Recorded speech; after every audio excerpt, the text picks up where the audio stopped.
Le couteau est un instrument particulièrement utilisé puisque l'on compte désormais 50 000 coups de couteau par an dans notre beau pays de France, aboutissant à blesser une foultitude de bons Français pacifiques ou à les oxyre d'un seul coup, ce qui est finalement plus expéditif. Le couteau est donc très utilisé et, disons-le, très mal utilisé, et même, disons-le, très mal utilisé, notamment par des personnes issues de l'immigration qui s'en servent un peu trop.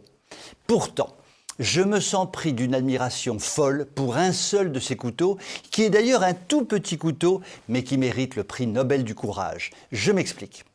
Très récemment, un Algérien de 28 ans agresse sauvagement un monsieur très âgé. Jusqu'ici, rien que de très normal. Nous sommes dans la France Orange Mécanique de 2022.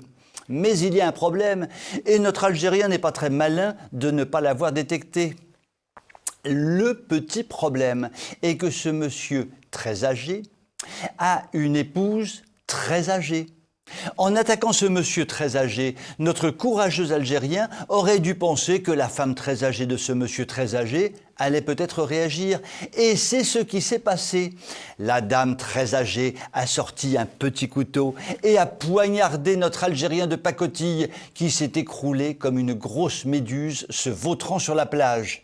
Et la dame très âgée a donc sauvé son mari d'une mort quasi certaine, car notre Algérien, amoureux fou de la France et surtout de ses allocations, mais follement haineux des Français qui l'habitent et qui lui permettent de toucher des allocations, était manifestement parti pour frapper à mort ce malheureux monsieur très âgé. Quelle leçon tirer de cette affaire à la fois dramatique et réjouissante? La première leçon est que plus personne n'est à l'abri de la violence extrême d'une population immigrée qui n'a plus aucun repère, mis à part le repère de la violence la plus aveugle envers n'importe qui de peau blanche. La seconde leçon est qu'une personne courageuse, même très âgée, peut par son seul courage sauver un tiers d'une mort quasi certaine. La troisième leçon est que ce courage peut être décuplé par la possession d'un petit couteau qui permet de trouer la peau d'un assassin en puissance et donc de le neutraliser, puis de le faire arrêter par les forces de l'ordre. Ce fait divers révèle à lui seul que pour se protéger, l'on n'est jamais mieux servi que par soi-même.